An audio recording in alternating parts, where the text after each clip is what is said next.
Today I'm going to be talking about defining sex and gender.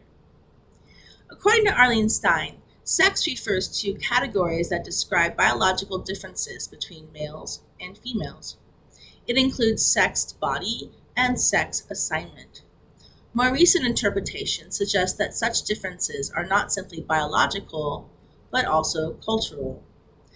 Candace West and Don Zimmerman write that sex is a determination made through the application of socially agreed upon biological criteria for classifying persons as male, female, or intersex. Arlene Stein defines sex assignment as the categorization of an individual as male or female, or sometimes intersexed, at birth, which is typically determined on the basis of the appearance of the genitals. So when babies are born, doctors look at the children's genitals and decide whether they're male or female based on what they see.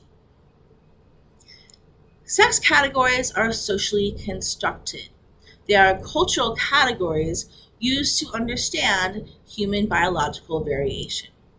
Additionally, different types of social situations can create different levels of hormones and other chemicals in the body. So society also creates sex. Lisa Wade writes, "We think of behavior as testosterone fueled, when, in fact, it is also testosterone fueling." Gender.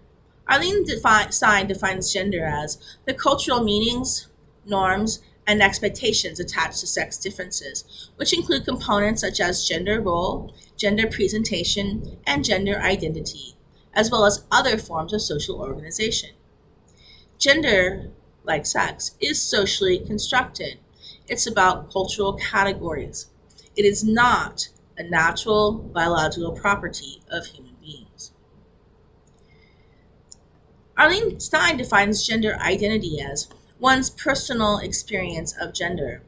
For most, but not all individuals, this tends to be fairly consistent over time and defined in relationship to male and female categories. Gender identity can correlate with assigned sex at birth, or it can diverge from it. Identity refers to a person's self-concept. It answers the question, who am I? Stuart Hall writes that identity is a narrative of the self. It's the story we tell about the self in order to make sense out of it. So we construct our gender identities by constructing narratives and stories that say who we are.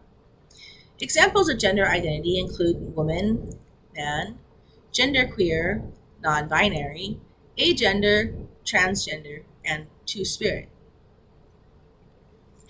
Gender presentation, according to Arlene Stein, includes gendered attire, but also bodily gestures, posture, manner of speech, and style of interaction, as well as secondary sex characteristics.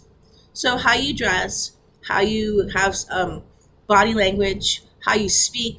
Secondary sex characteristics would include mustache, it would include hips and breasts for women, and those sorts of things. Gender presentation also includes how one enacts or presents their gender identity to others. Gender role, according to Arlene Stein, are the types of behaviors that are generally considered to be acceptable, appropriate, or desirable for people based on their actual or perceived gender identity.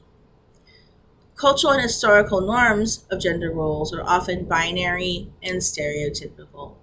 Can you think of any examples of gender roles? And here is the genderbread person. This is a metaphor for thinking about gender and sexuality as continuums rather than as binaries. So you can see that gender identity is a continuum between woman and man, with genderqueer in the middle. How we express our gender as feminine persons or as masculine persons or as androgynous persons is also on a continuum. Biological sex. Some people are born female with two X chromosomes. Others are born male with an X and a Y chromosome. Others may have different combinations such as XXX or XXY. Sexual orientation, or I prefer the term sexual identity, is also on a continuum. It could be totally heterosexual, totally attracted to people of the same gender, homosexual, or somewhere in between. So that's the thing to talk about next time. Again, gender is not just the binary of man and woman, male and female, but there are third spaces in between those binaries. Thank you, and I will see you again next time.